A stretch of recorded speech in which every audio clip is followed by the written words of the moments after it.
Assalamu alaikum wa rahmatullahi wa barakatuh. Welcome, guys. When I talk about occasionalism, I think we need to make a distinction here. What I'm not saying, I'm going to use a contingency to explain what I really mean by occasionalism. Okay, so you might have a picture in your mind of God literally moving things at each moment, like that is kind of temporal and it kind of mechanistic also, like God is literally moving your hand and things like that. That is the language I use to explain it from my own point of view. Okay, from the human point of view, it will seem like that. For instance, my heart beating, I'm going to say it beats one time, throw and fall. Okay, it goes up and down. Let's say up and down. I'm saying when it goes up, it is God that lets it come down. It is God that lets it goes up. Like, I can explain it like that. But I could have just said God created a system, okay, where hearts go up and down. But at every moment in there, it is God that is in charge. Okay, that's what I will say. Okay, I'm going to explain to you some nuances here. So when I talk about things like power, that we don't have power and things like that, that's not really the main argument. The main argument is actually existence. Okay, if you can grant me that your existence is contingent on God, then some things have to follow. So I'll say, okay, the beginning of your existence, is it contingent on God? If your answer is yes, then I want to ask you, your continued existence, is that also dependent on God? I.e., it's not like God created you and then you can continue existing on your own. That's my proposition. If you tell me that God created you, but you cannot continue existing on your own, it is God that sustains you. That's all I need. That's all I need to affirm occasionalism. Because it means that when you talk about power, you talk about love, you talk about any other thing whatsoever, you need to exist to have those things. And if your very existence is dependent on God at every single moment, then your power is also dependent on God. Any other thing that we want to talk about is also dependent on God. Since your existence is already dependent on God, it's simple like that.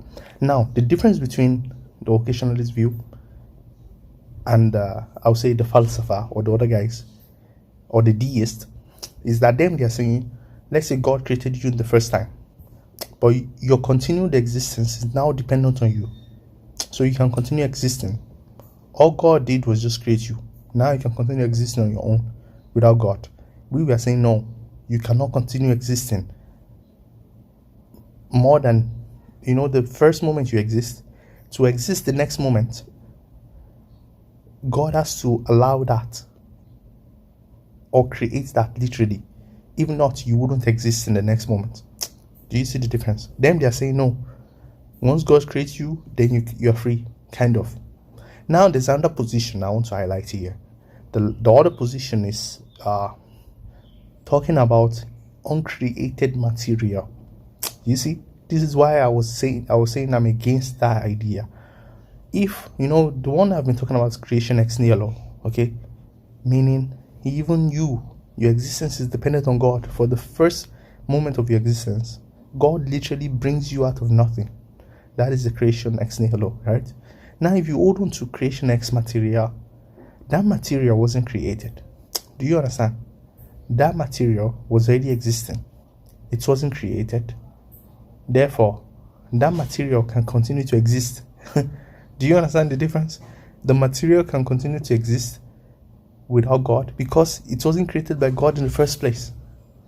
Do you see why we are against this idea of creation ex-Materia? Because that material will be another being that is necessary, that is not dependent on God for his existence. That is the true message of the deist to me. But this one is just worse. That material, it wasn't created, so God cannot bring it into existence because it wasn't created in the first place. And also, it can continue to exist because it was already existing, like eternally also. That's why the only position we think is defensible or defendable is the ex-Nihilo creation, that God literally created from nothing At every moment, God continuously creates us, but it's not temporal anyway. But the point is, we use that notion of temporal because we are in a temporal world. That's what we understand. But in reality, it's not temporal. Okay, but that's not the main. The main point is that if you grant me contingency of your existence on God, and you grant me the contingency that you are not made ex-material, you are created from nothing, then all what occasionalism follows necessarily. It doesn't have to be mechanistic. It doesn't have to be like God is literally doing it at every moment like that. It doesn't have to be like that. If you want to use the language of a system, let's say God created a world where things can move. Okay, God created a world where things can move. Okay, but things don't move. You have to add a caveat that things in that system don't move unless God allows them to move. Do you see? You have to add that. Once you add that, then it's occasionalism. If you remove that, then that's the position of the Mu'tazila and those other guys, because they want to talk about freedom and God cannot even interfere with that. That's what they are saying. We were saying no, God sustains it and it cannot continue to exist unless God allows it. Really, 100%. So I just want to point out these nuances that you might see. So you see why you need to deny creation ex material. Because if you affirm creation ex material, that material is already there. God didn't bring it into existence. It will be eternal, uncreated thing that doesn't need sustaining, that doesn't need anybody to create it or sustain it. You see, that's why we are denying it. Okay, so anyway, let me see what you guys think in the comment section. Do you get a clearer picture now? So the main idea I'm trying to show in this video summary is this: when we talk about power, when we talk about all those things, they are all related to existence. If existence itself is dependent on God, then all of them are dependent on God. Do you understand? There cannot be power if there's nothing that has power. Do you understand? You cannot have power if you don't exist. You cannot have will if you don't exist. You cannot love if you don't exist. You cannot move if you don't exist.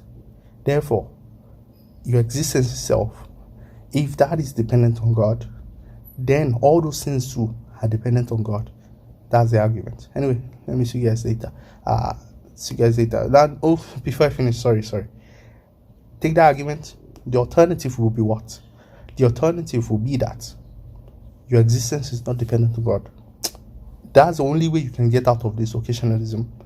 If you can show me that your existence is not dependent on God, then you can have a case with me.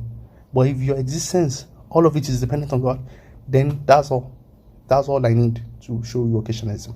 See you guys later. Wassalamu alaikum wa rahmatullahi wa barakatuh.